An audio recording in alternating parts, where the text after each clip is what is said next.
Hello and welcome to Fixed, the podcast by the Fix Media, where we unpack media insights and take you behind the scenes of editorial decisions, strategy, and innovation. I'm your host Anton Protyuk, senior editor of the Fix Media. Before we dive in, please subscribe, follow, and if you like what you hear, support us at thefix.media. Today we will be talking about what is the latest in the newsletter business circa 2026. We've discussed the biggest trends in newsletters, whether AI-powered email will reshape newsletter delivery, and also some good old basic advice for newsletter operators. My guest, Dan Oshinsky, has led newsletters for outlets like BuzzFeed and The New Yorker, and more recently he now runs email consultancy, which is called Inbox Collective, and he is one of the foremost experts on all things newsletters. So Dan, welcome. Thank you so much for having me. Great. Excited to have you on the podcast. So let's dive right in and start with broad trends. What are some of the biggest stories in the newsletter business that you are watching in 2026? Well, I think the big story that everyone is keeping their eye on, it's newsletter related. I would call it newsletter adjacent, is of course the impact of AI on the inbox. I think for a few years now, people have been concerned about the wrong piece of how AI will affect email. There's been conversation around, oh, will there be AI summaries of newsletters? And I'm just not concerned about that at all. What I am watching, and that no one really has the answer to right now, is how will AI affect the way that people like you and me use our inboxes on a daily basis? And if tools like Gmail's recent rollout, adding Gemini to the inbox, making it easier to search and find certain things in the inbox, if these changes make it, there's a couple options here. One is that these changes make it easier for people to find the stuff in their inbox that they want. The email you got from your boss, no longer do I have to worry about a million emails piling up. Gemini is going to help me sort through the stuff that I don't really need to see and only get to the stuff that I do want. That might actually be a really good thing for newsletters, because then you think about all the extra stuff that piles up in your inbox. Well, suddenly there's a lot less of that and more of just the good stuff that you want to read and engage with. The inbox becomes a more pleasurable place to go and find stuff you're interested in. In a way, it probably looks a little bit more like your podcast feed. For me, I have an iPhone. I open up the Apple Podcasts app. There's no stuff from my boss or my clients in there. It's just stuff I want to listen to and spend time on, which is great. It's why I enjoy going to that podcast feed. There's a chance that the inbox looks like that.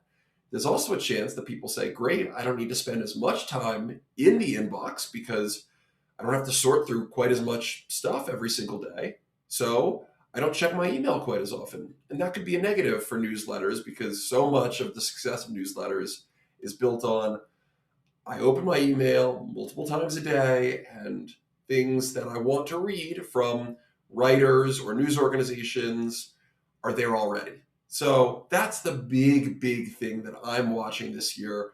How will AI shape the inbox and our relationship to it? And of course, what does that mean for newsletters? I don't have the answer yet, but that's the big thing I'm watching. That's really interesting. So basically, there are two scenarios here. The first one is an optimistic one, which is AI making newsletters sort of podcast, sort of reshaping inboxes into podcast feeds. But the other pessimistic scenario is that people will actually check their emails less and interact with newsletters less. And obviously, it's too early to tell which scenario will be more relevant in the future. But do you see any early signs of which one might prevail?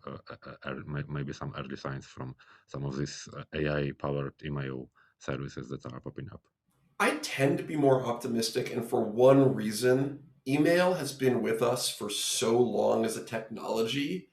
It's very resilient. Over the years, there are all these cases of businesses launching things.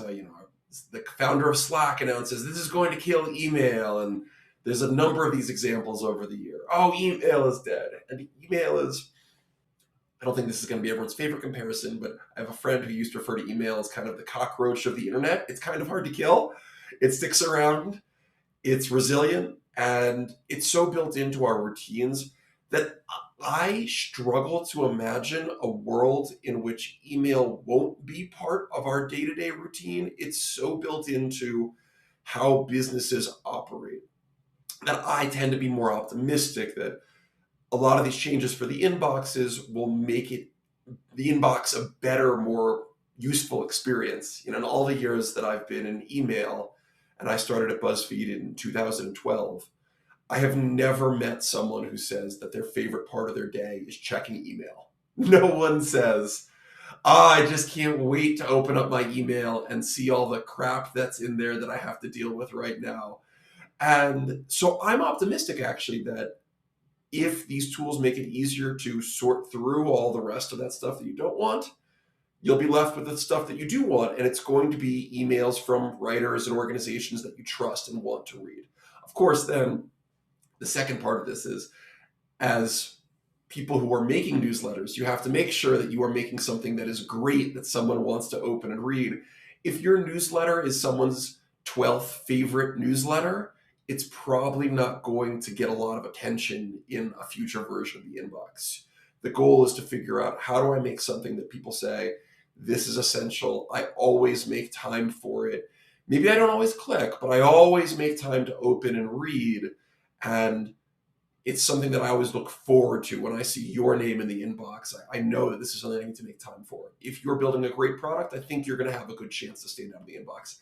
I tend to be optimistic, but that's also kind of the way I look at the world.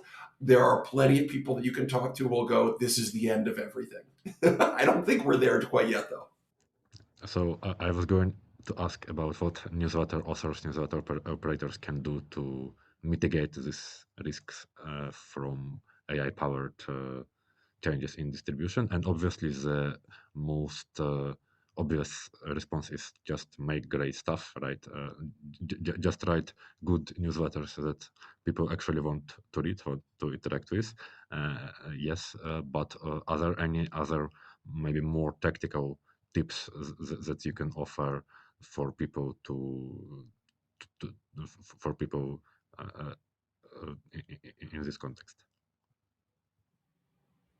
So on the note of content, because I do think it's really important, and I think people hate when I say something like, make sure that it's really good, and they go, well, what kind of answer is that, Dan?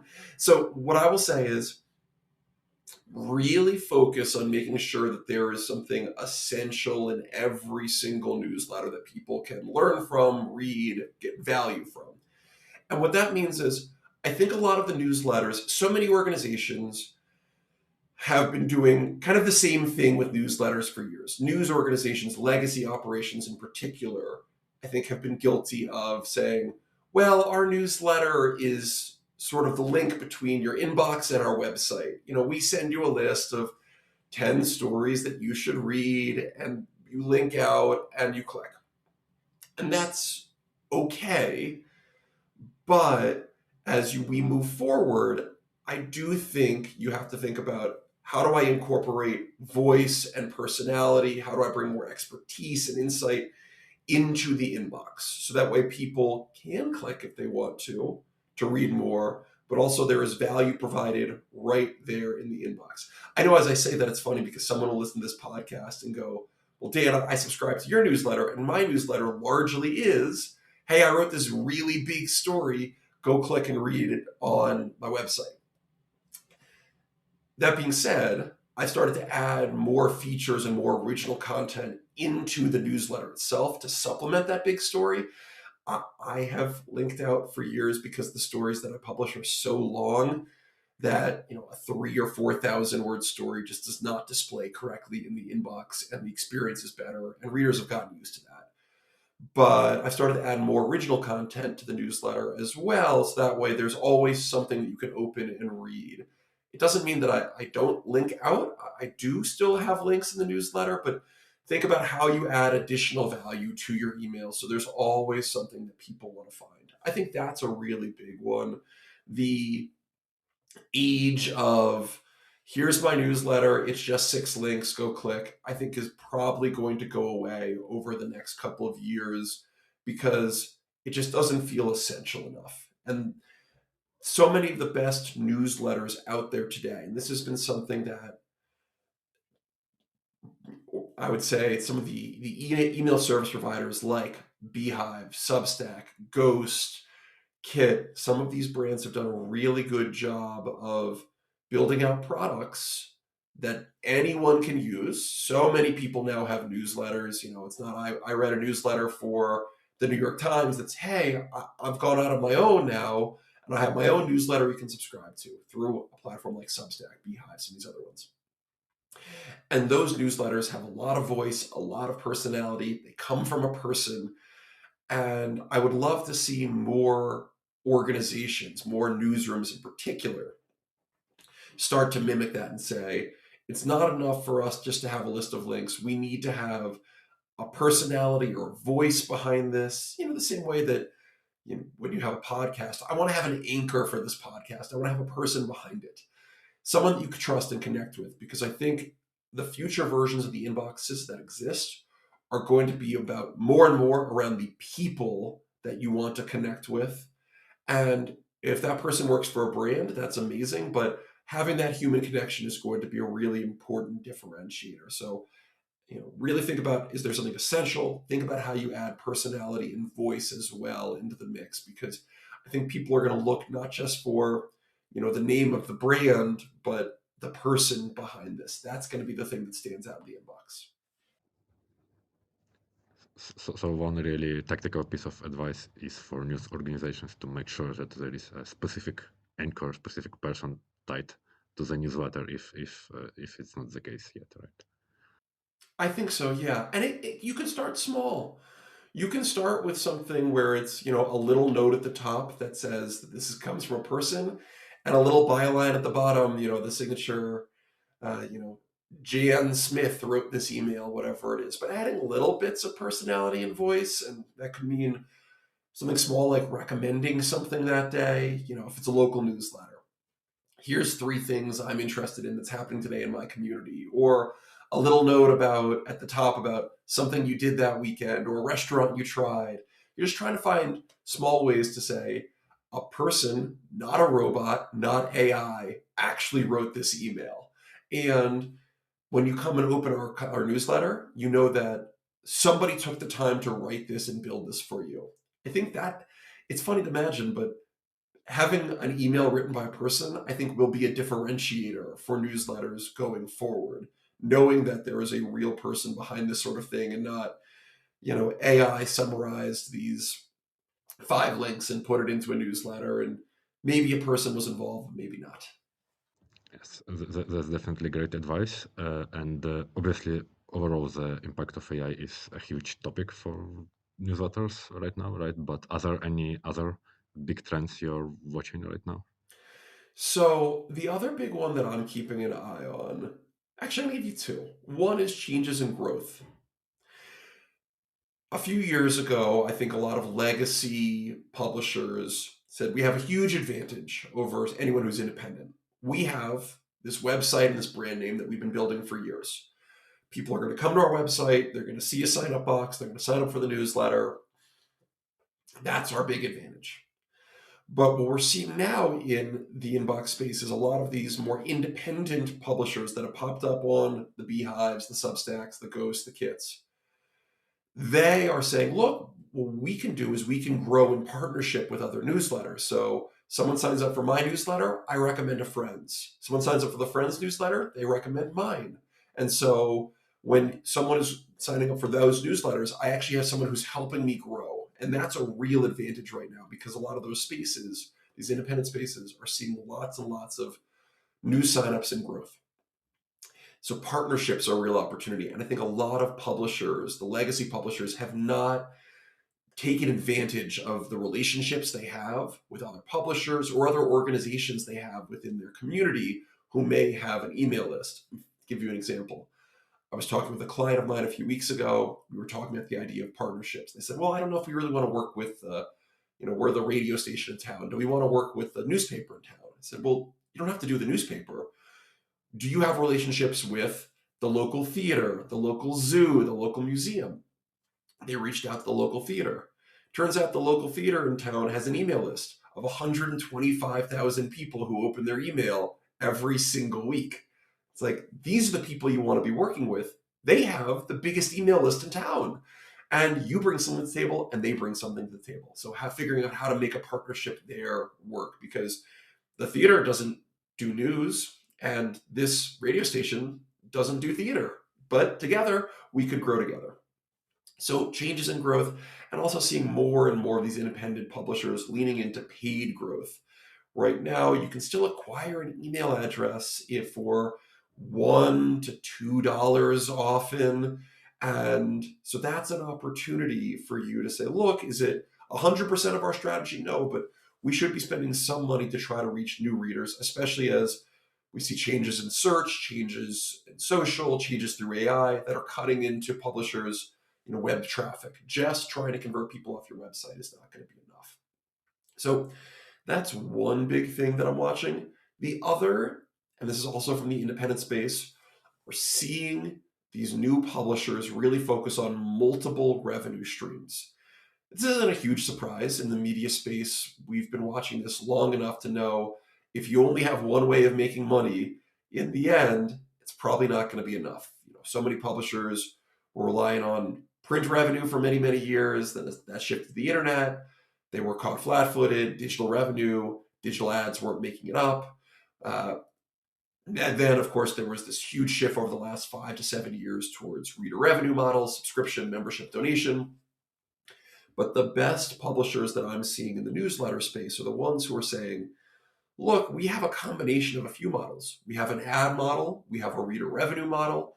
We might be selling products to our audience. We might be doing events as well. We're trying to monetize in multiple ways. So that way we have a little bit of protection from whatever changes come. If our ad sales are a little slow this quarter or this year, that's okay, because we have other ways that we can monetize. And this is something I think is so important, because it can be easy for teams to say, look, we have two ways, we monetize. We have ads and we have our reader revenue model. That's enough. And what I'm encouraging teams is to say, we need to do more and more. A good example, I'll give them a shout out because I've been working with them for a long time, is the Charlotte Ledger. They were started as an independent publication. Tony Messia was a former editor of the newspaper down there in Charlotte, North Carolina, started this business publication. And they started out with just a subscription model. They were on Substack. You could subscribe. Then they started building in ads. They've grown that. Then they started adding events. They do an annual gala. They do some small B2B sorts of events. And they're adding more and more into the mix. And as they add that, it's allowing them to reinvest some of that money back into growth, back into staffing. It's giving them really a little bit of a moat around their business that gives them some protection from whatever changes might come. So that's something else that I'm really encouraging teams to think about. What else can you do? And events can be, things like a gala, like a conference. A great example from St. Louis Magazine. This team's doing amazing work. They've started this thing called Supper Club, where once a month people spend money to attend these private dinners. You don't find out where the dinner is until the morning of, but they're selling out these dinners, and it's just a new revenue stream for them that they can build around. So that's something I'm keeping an eye on as well. Once you have the email audience, you have people who are loyal to you and like you, there's opportunities to say, hey, how can we connect with you in a deeper way? How can we get you out to the events that we're working on? What else can we sell to you? Lots of opportunities there once you've built that audience. That's really interesting. There is one recent trend that I wanted to ask you about. There is a trend of media outlets launching their Substack newsletters, on Substack, just to make use of these additional distribution opportunities. And often these publishers have their own non-Substack newsletters, but also launching additional Substack newsletter newsletters. The New Yorker, I think, just launched a Substack newsletter, and a lot of others. Do you think it makes sense for most media outlets? And do you have any perspective on how they can get it right? The advice that I've been giving teams around Substack is you have to decide if you are going to invest heavily in Substack. Are you going to publish original content to Substack? Are you going to utilize Substack's features like Notes, which is kind of their version of Twitter? Or are you going to use Substack Live to produce videos and webinars? And are you going to build some sort of revenue model off of Substack? Will you sell, for instance, a subscription via Substack? A really good example of this in the US is a publication called The New Republic. And they have original content going out via Substack. They're partnering with other writers on Substack to say, hey, we can grow together. They have their own version of subscription that's just on Substack. They also have their own paid subscription on the New Republic's website as well. But by having a kind of a strategy specifically for Substack, we believe this can be a moneymaker for us. It's an engagement tool. It's a social media platform. It's a newsletter platform. It's a lot of things wrapped into one. To me, that's a really good example of a team saying, we're going to go all in. If you're not going to do that, I'm very nervous about the idea of being on Substack because Substack doesn't integrate with the other tools that you have. So you could grow an audience, but it doesn't connect with your subscription strategy or membership platform.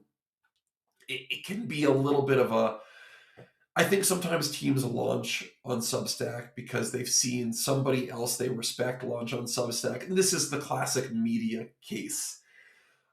I've seen this over the years, oh goodness. Everyone that we know suddenly has an account on Vine. We need to be on Vine. We need to be producing 6-second videos. Oh, everyone's launching on Blue Sky. We need to be on Blue Sky. Everyone's, the classic case, I was there at BuzzFeed when this happened. Everyone's pivoting to video. We need to pivot to video. I would be very cautious about just doing something because you see other people doing it. And I think the wrong lessons are being learned. If you are willing to invest in the tool as a platform to drive revenue, to drive engagement, you want to go in there and invest your time and energy, absolutely. But if you're just going to go in and you're going to send a newsletter that says, these are the 3 links to stories we published on our website, what you're going to find is people aren't going to sign up for it. They're not going to stick around. Engagement isn't going to be very good. And then in a couple months, you're going to go, I guess the Substack thing didn't work. I think it can work if you go all in on it. That doesn't mean you should give up on your regular newsletters too. But I've been telling a lot of the teams that I work with, look, are you going to go all in? And they go, no, I think we just probably launch something and link back to our website and hope it works. That's not really going to work. You're not going to see results from this. This is a waste of your time. I'd rather spend the time building out our own newsletter strategy. That makes a lot of sense. I also wanted to ask you about some of the most interesting projects in the newsletter space that you are keeping an eye on right now. You mentioned already some interesting case studies. Any other interesting projects you're watching? Yeah, I think one, and I'll start with the local space because there's so many interesting things happening right now. I mentioned Tony and the Charlotte team, the Charlotte Ledger, and they're doing great stuff. I'll shout out Yoshi and the Manchester Mill team. Started as a small newsletter, has grown and building out a really smart membership strategy. What's really fun about the local space is there's so many just very different examples of teams doing these sorts of things from teams that are doing very traditional sorts of daily news gathering kind of projects. I'm thinking about something like in South Dakota, Sioux Falls Simplified is a really good example of one that feels a little bit like Axios, but on a local kind of level and in a small community. Uh, there's some fascinating ones happening from people who don't really have journalism backgrounds, like Catskill Crew in New York is a really interesting one, Kansas City Daily. Lots of interesting kind of newer newsletter kind of projects that I'm really keeping an eye on and I think are super, super interesting. I'm very interested in teams that are, I mentioned a couple of them that are trying to figure out how to pair things like events and newsletters together because I think there's such an interesting opportunity. A really good example of this is a newsletter called Bullet Pitch, which it's been around for a few years now. Started by some college kids, actually. A few years ago, they were still in college, pairing, hey, we're trying to find people who are building these early stage startups and pair them with investors who want to invest in early stage startups. And they're building a series of not just newsletters, but also events connected where founders and investors can meet and learn. And it's a really interesting kind of newsletter. I like what they're doing a ton.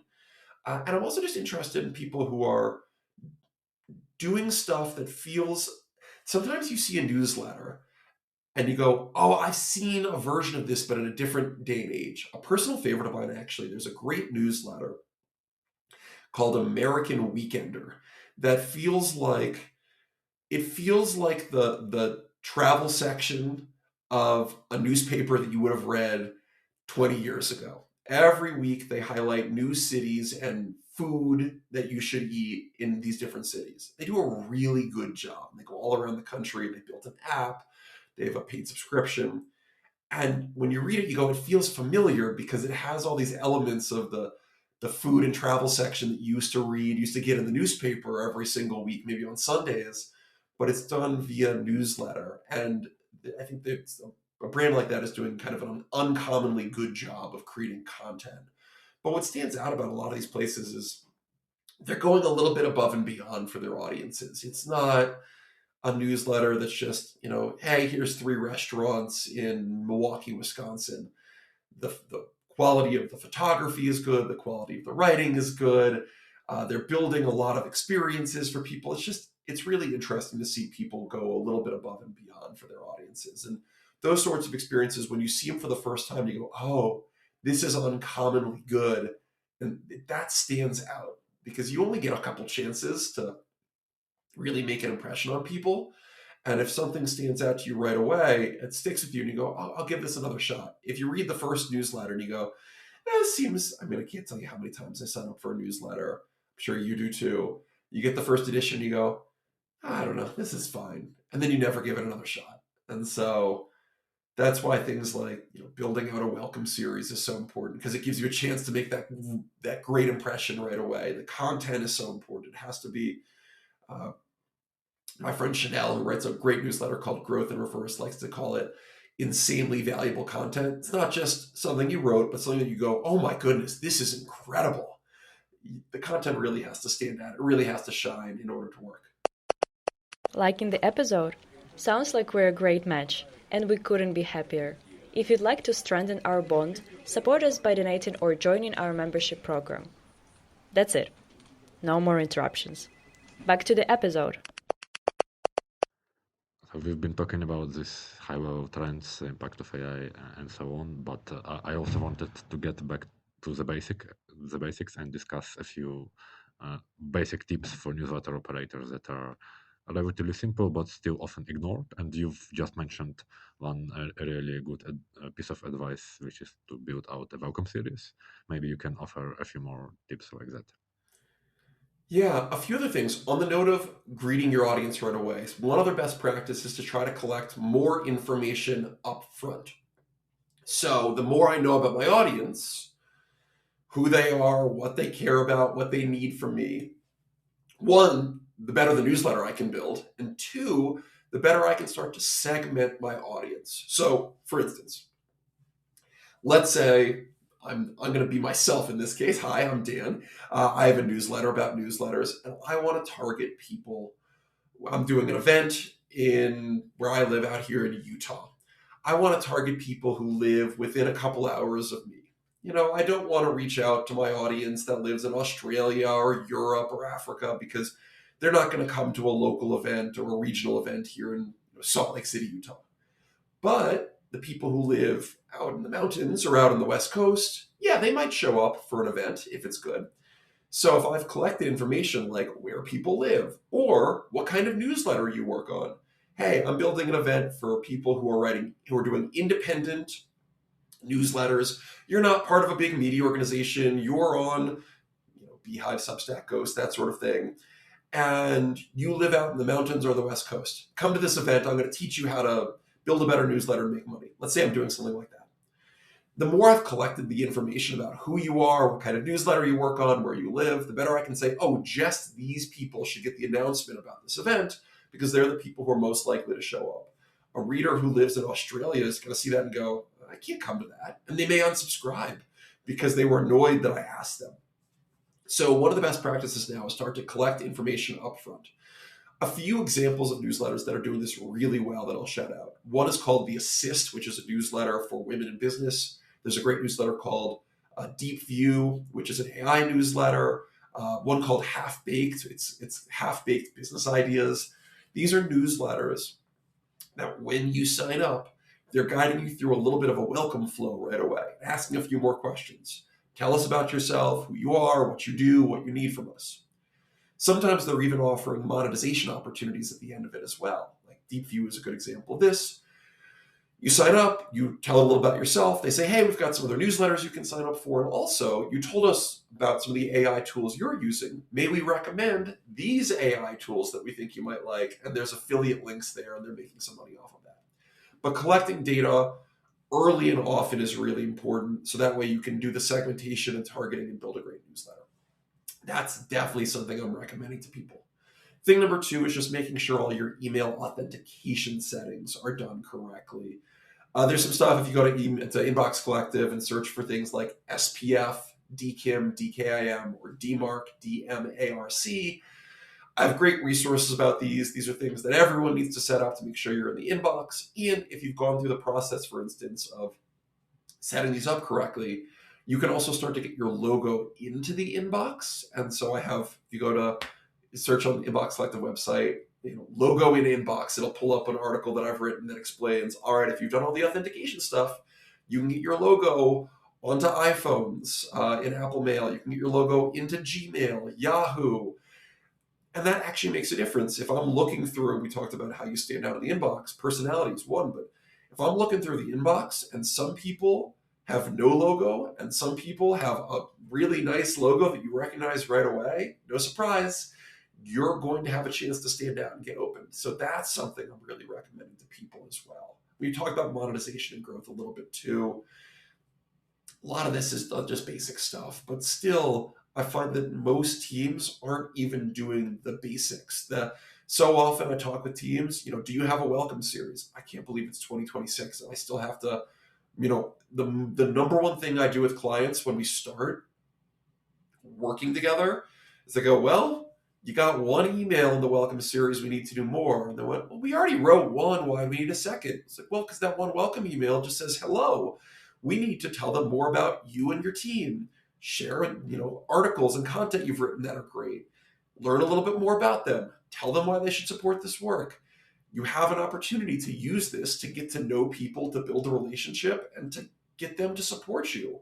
You're not taking advantage of it. So even little things like that are still things that people need to be doing. I really do. Honestly, I tell you, I really did hope when I started working on Inbox Collective. I remember telling someone, I'm going to write all these articles and people will follow these best practices. And so when they come to work with me, I'm never going to have to work on somebody's welcome series again.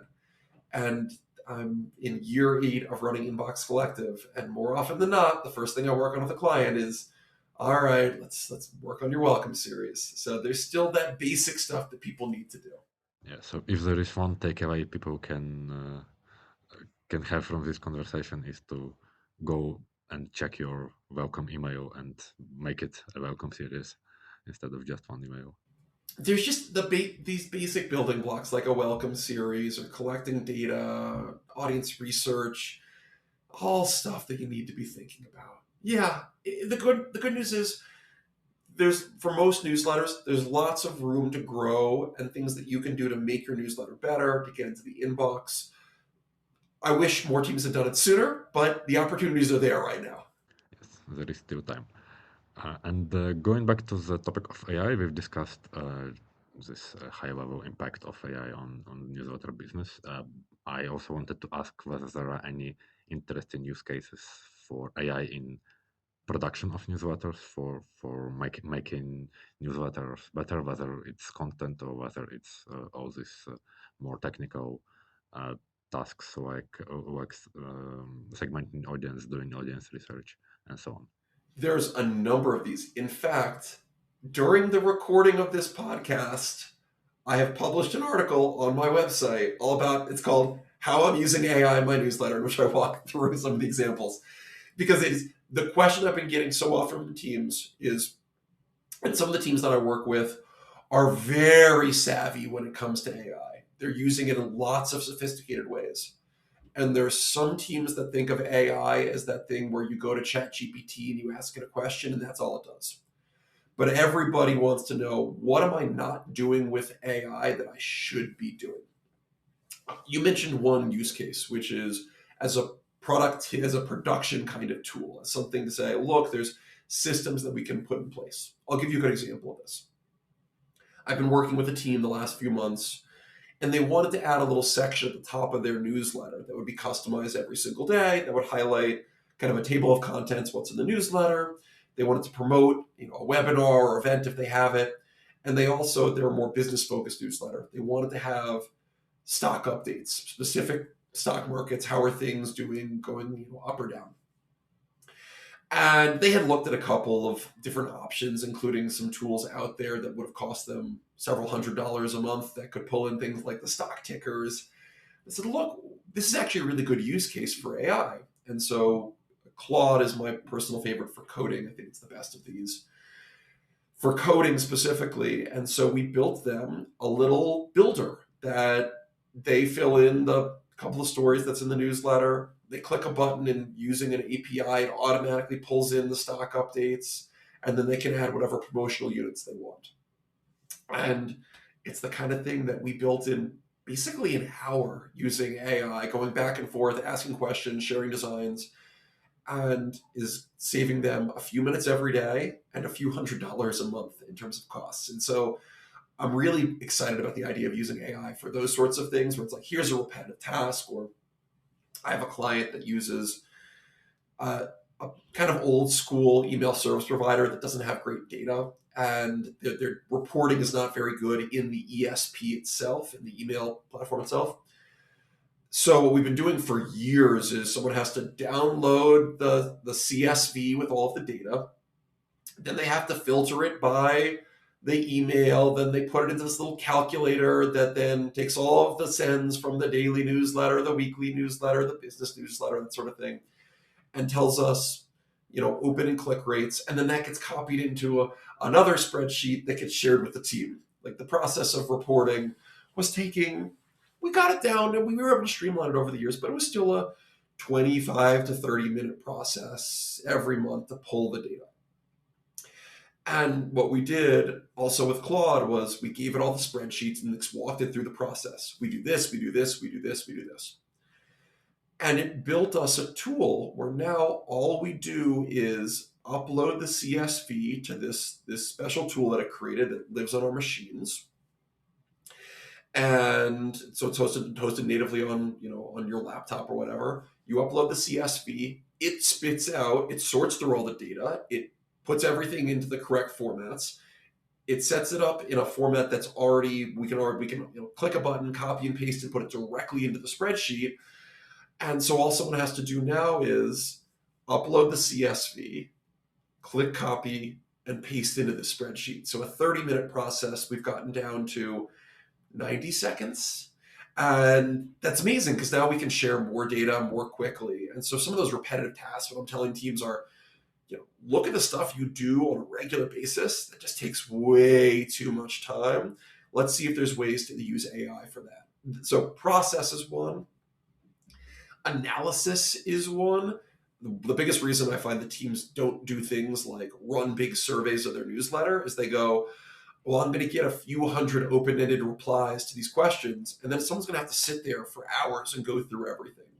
Or they're going to scan through it too quickly and miss something.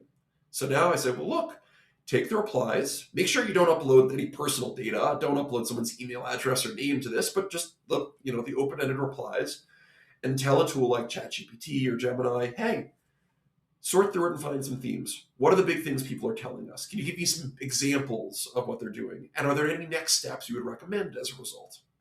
That's awesome because it takes a task that used to take a lot of time and helps you sort through and find the useful stuff and even, come up with some ideas.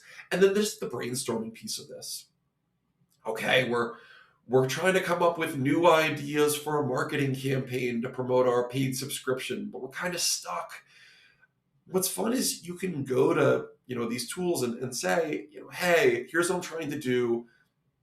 What would you recommend? The really fun one, if you want to take it to another level, is that these tools know a lot about famous marketers over history. So you can go to it and say, hey, I want you to imagine that we were working with this famous marketer. We're working with Gary Vaynerchuk on this marketing campaign. What would he tell us to do? And it'll come back with ideas in the style of Gary Vaynerchuk. I even did one really fun, not necessarily the most practical for newsletters, but fun to come up with ideas. So look, I love the show Mad Men with Don Draper. I'm coming up with an ad campaign for my newsletter to promote this sort of thing. I want to work with Don Draper on this. What would Don Draper do? And it goes a little over the top. The tool that I was using, literally when it gave me the report, the first sentence of the thing that came back was, Don Draper stands at the window smoking a cigarette, looking outside. It's like, okay, I didn't need that part. ChatGPT, that's too far.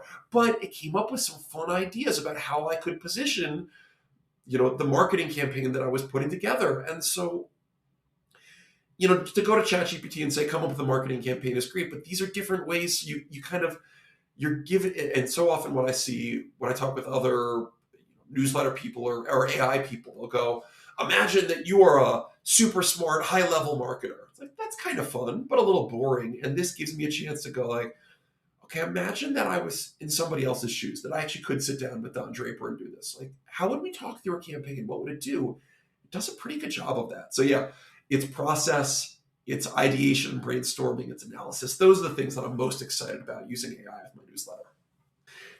Try it out. See what happens for the podcast, for instance. It'll give you some fun ideas, and you kind of go back and forth, and you can challenge it.